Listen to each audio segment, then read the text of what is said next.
A 27-year-old Black Lives Matter activist ousted a two-term incumbent on Tuesday to win a seat on the Des Moines City Council, in contrast to other racial justice organizers who lost races elsewhere.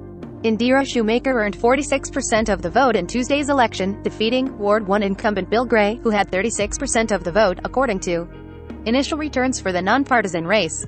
Shoemaker, who has no prior political experience, ran on a platform that included defunding the police and decriminalizing marijuana in the capital city of Iowa, which has increasingly become a Republican-controlled state. She will be the only person of color on the city council, and the only member under 30.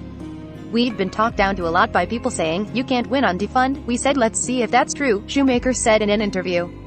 "We won on defund because people were inspired by our message. They wanted somebody who wasn't afraid," she continued. "And we didn't win saying we want to make Des Moines less safe. We ran saying we wanted to make Des Moines more safe, and that is the message of defund." Gray, 69, has served on the council since 2014 and ran unopposed in 2017. He did not respond to a request for comment. Shoemaker's victory came as voters in other cities rejected initiatives and candidates promising to fulfill goals of racial justice activists. In Minneapolis, voters rejected a city-wide ballot initiative to replace the police department with a Department of Public Safety that would take a public health approach to law enforcement. Two council members who backed the initiative also appear poised to lose their seats, according to initial unofficial results. Meanwhile, in Seattle, a candidate for city attorney vowing to get tougher on crime held a strong lead over her opponent, who supported abolishing misdemeanor prosecutions. The Black Lives Matter movement became a focal point in many school board elections across the country as conservative candidates vowed to eliminate equity initiatives created after the 2020 murder of George Floyd. Conservative candidates had mixed results Tuesday, including in the Des Moines suburbs.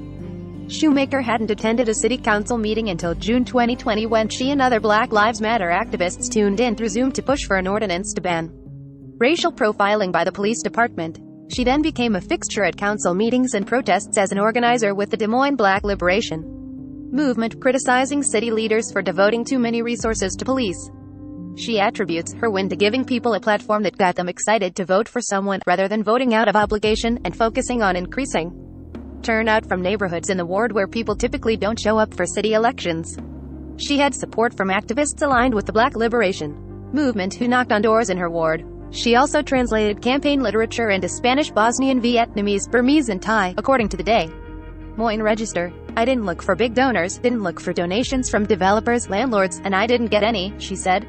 It was very much a campaign for the. She will be sworn into office January 10th and said she plans to focus on issues she feels have been ignored by city leaders, including homelessness, flood preparedness, rent control and tenants' rights. Get the morning rundown. Get a head start on the morning's top stories. Sign up. This site is protected by RECAPTCHA Privacy Policy Terms of Service.